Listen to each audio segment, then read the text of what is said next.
The Learning Paradox is published in 80 countries around the world and was nominated for the National Business Book Award and has been on numerous bestseller lists.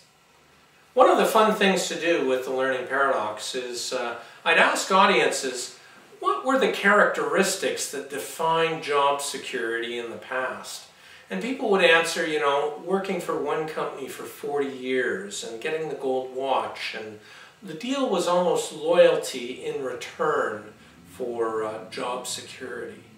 But those are the days of the past. You know, the research today shows that the average individual will have 3 different careers and a multitude of jobs in those 3 careers over their 40-year work term. So what creates job security today? Now, I really began asking that question after writing my first book called The 100 Best Companies to Work For, because we saw after that book was published in 1990 some of the best companies laying off hundreds of thousands of employees. And I began to ask, well, if the best companies can't give job security, what will create job security today? And really, it's just 3 things. It's learning, changing, and coping with uncertainty. And what we fear most as adults is learning, changing, and uncertainty. So it's a paradox, because the very things we fear most are those which provide us ultimately with job security as an individual or market share security as an organization. And there's a really powerful metaphor as a way of thinking about this challenge that we face. Imagine a kid with his or her video game. They begin playing at level 1 of the game, and they have to master certain skills until they can advance to level 2. At level 2, they get entirely new challenges, which, until they master those, they can't move to level 3. At each level, the game gets harder, more complex. In fact, at level 6 of the game, the kid may have to unlearn something that was required at level 1, because when you do that now at level 6, your character dies. And so as much as we need to learn, we need to unlearn maybe what made us successful in the past in order to relearn what will make us successful in the future. But this video game is a powerful metaphor for life personally and for our work lives professionally. Imagine an entrepreneur. I mean, we've either all been entrepreneurs or know an entrepreneur who begins a company. What's the first challenge or limiting factor typically that they'll encounter? People yell out, well, it'll be money. Absolutely. So the entrepreneur works out of home, puts in long hours, sweat equity, takes no draw.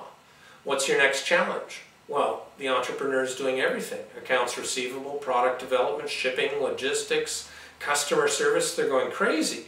So they begin to hire people. But because they're cheap and still cash constrained, they pay very low. And what's your next limiting factor? Well, people aren't experienced. They're green.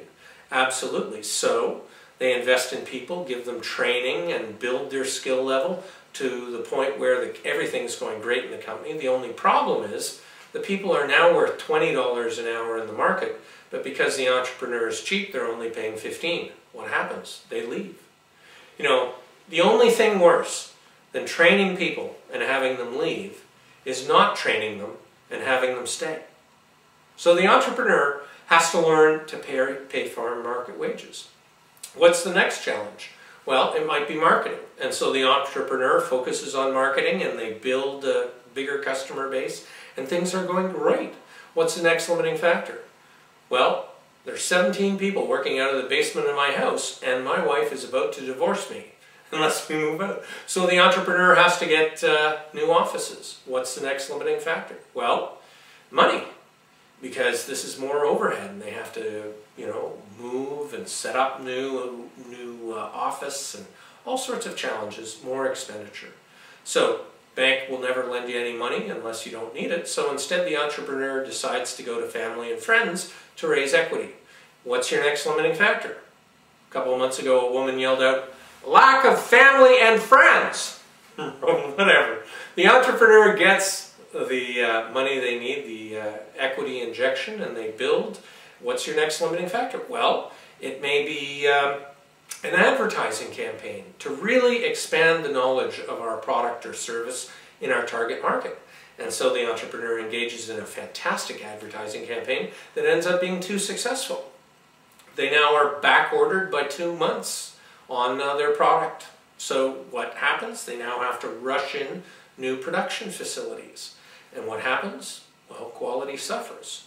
So now they begin focusing on quality and, or let's TQM, Total Quality Management. We've always heard about that. Well, they engage in a TQM certification program, and now, $500,000 later, they're certified, but they're up to their yin-yang in paperwork with a Six Sigma process.